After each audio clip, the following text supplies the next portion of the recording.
जय हिंद दोस्तों, मैं विकास सिंह आपका स्वागत करता हूं आपके अपने परिवार गुरुजी विद कॉम्पिटिटर में। दोस्तों आज मैं आप लोगों के बीच लेके प्रस्तुत हूं करंट अफेयर्स का अपना पहला लेक्चर। बिना देर किए हुए हम इस करंट अफेयर्स को शुरू करते हैं। अब मैं इस लेक्चर के बाद डेली बेस पे करंट अफेयर्स के लेक्चर प्रस्तुत करूंगा। दोस्तों चलिए बिना देर किए हुए अपने लेक्चर की ओर चलते हैं।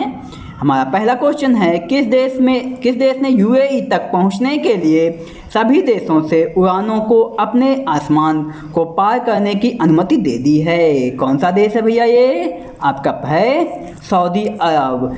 कौन सा देश है? सऊदी अरब है, ठीक है, वो देश है सऊदी अरब। इसका डिस्क्रिप्शन देख लेते हैं हम। संयुक्त अरब अमीरात के अनुरोध के बाद सऊदी अरब ने घोषणा की कि वह यूएई तक पहुंचने के लिए सभी देशों से उड़ानों को अपने आसमान को पार करने की अनुमति देता है, ठीक है। कुछ दिनों से पहले सऊदी अरब ने इजराइल को पहली सीधी वाणिज्यिक यात्री उड़ान को यूएई तक पहुंचने के लिए हवाई क्षेत्र का उपयोग करने की अनुमति दी थी, ठीक है। ये पहला क्वेश्चन हुआ जिसका डिस्क्रिप्शन था। पहले उसने सबसे पहले यूएई के अनुरोध पर वो रास्ता खोला और सबसे पहले उसने इजराइल को सीधी उड़ान के लिए, वाणिज्यिक सीधी उड़ान के लिए परमिशन दी थी दोस्तों, ठीक है। दोनों चीज़ें नोट कर लीजिएगा। इजराइल को पहले अनुमति दी है और किसने रिक्वेस्ट की है? सऊदी अरब से यूएई ने की है, ठीक है। चलिए बिना देर किए हुए अगले क्वेश्चन पे चलते हैं हम। मेट्रो ट्रेन सेवाओं को किस राज्य केंद्र शासित प्रदेशों को छोड़कर पूरे देश में संचालित किया जाएगा? किसको छोड़ करके? कौन सा होगा? महाराष्ट्र को छोड़ करके बाकी सभी जगह क्या किया जाएगा? उसका संचालन किया जाएगा। चलिए बिना देर किए हुए हम चलते हैं इसके डिस्क्रिप्शन की ओर। इसका डिस्क्रिप्शन कहता है,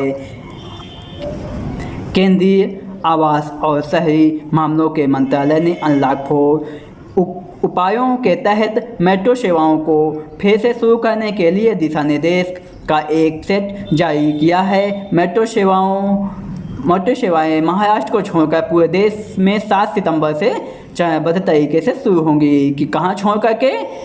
आपका महाराष्ट्र छोड़ करके बाकी सब जगह शुरू होंगी। और जहाँ पे कंटोनमेंट जोन है वहाँ के जो स्टेशन है वो क्या रहेंगे? बंद रहेंगे। चलिए बिना देर के हुए आगे चलते हैं अगले को। हिचमे को किस देश के नए प्रधानमंत्री के रूप में नामित किया गया है? वो कहाँ के हैं दोस्तों? ट्यूनेशिया के हैं। कहाँ के हैं? ट्यूनेशिया के हैं। इसका डिस्क्रिप्शन देख लेते हैं।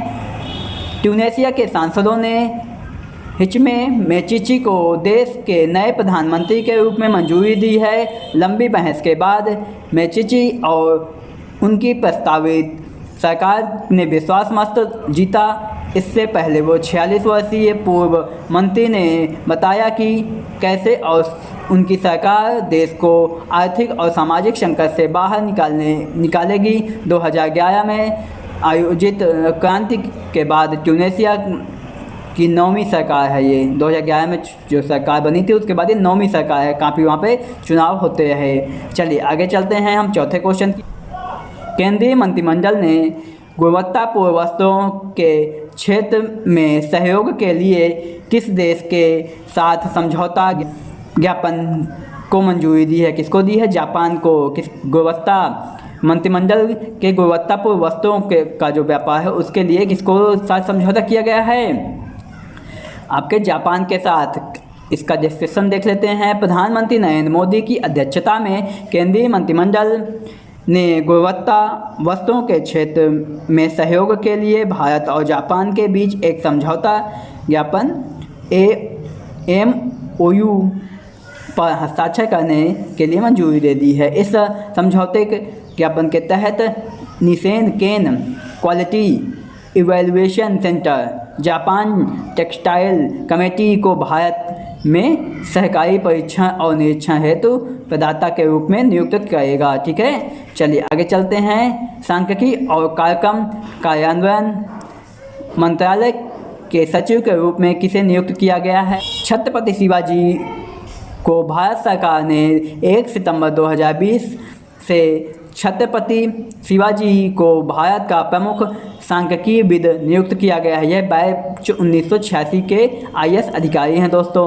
सांख्यिकी और कार्यक्रम कार्यान्वयन MOSPI मंत्रालय में सचिव के रूप में कार्यभार संभालेंगे। आगे चलते हैं बिना देर किए हुए।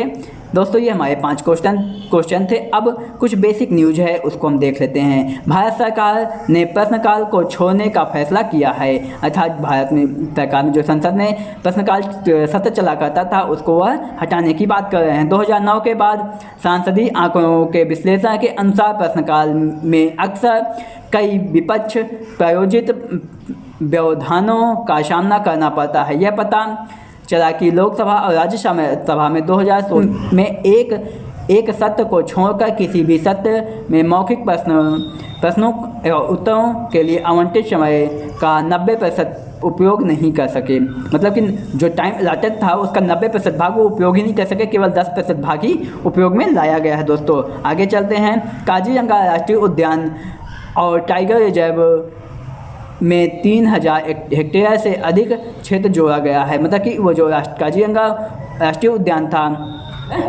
जोड़ा गया है। काजीरंगा कहाँ है दोस्तों? काजीरंगा असम में है। किसके लिए प्रसिद्ध है मेरे को कमेंट सेक्शन में बताइए। असम सरकार ने अतिरिक्त क्षेत्रों को मंजूरी दी है जो बेहतर वन्यजीव संरक्षण सुनिश्चित करने के लिए आवश्यक है। नव परिवर्धन के साथ पार्क का कुछ क्षेत्रफल 914 वर्ग किलोमीटर का हो जाएगा। मणिपुर में कुछ हुआ है उसको देखते हैं। मणिपुर में क्या हुआ है? मणिपुर को तमेंग लांग ऑरेंज के लिए GI टैग मिलने के आसार। कौन सा? तमेंग लांग ऑरेंज एक क्षेत्र है वहाँ पे। यहाँ पे क्या है डिस्कशन देख लेते हैं। मणिपुर काले चावल जिसे स्थानीय रूप से चचाओं के रूप में जाना जाता है। अगला है आंध्र प्रदेश सरकार ने मुक्त कृषि बिजली आपूर्ति के लिए संशोधित नीति को मंजूरी दी है। आंध्र प्रदेश ने मुक्ति कृषि बिजली आपूर्ति मतलब कि जो फ्री में बिजली मिलती है उसके लिए एक नियम लागू किया है। दोस्तों आगे चलते हैं। नए मनरेगा कार्यों की उच्च वृद्धि दर्ज की गई। मतलब कि मनरेगा के कार्य बने इस साल और उनमें काम भी हुआ है। ठीक है। अब आज के लेक्चर में बस इतना ही दोस्तों। नए लेक्चर के साथ आपसे फिर मुलाकात होगी। तब तक के लिए दोस्तों मैं आपके उज्जवल भविष्य की कामना करता हूं और आप हमेशा मुस्कुराते रहिए, यही कामना करता हूं दोस्तों। चलिए मैं अपनी वाणी को यहीं पे विराम देता हूं दोस्तों। जय हिंद।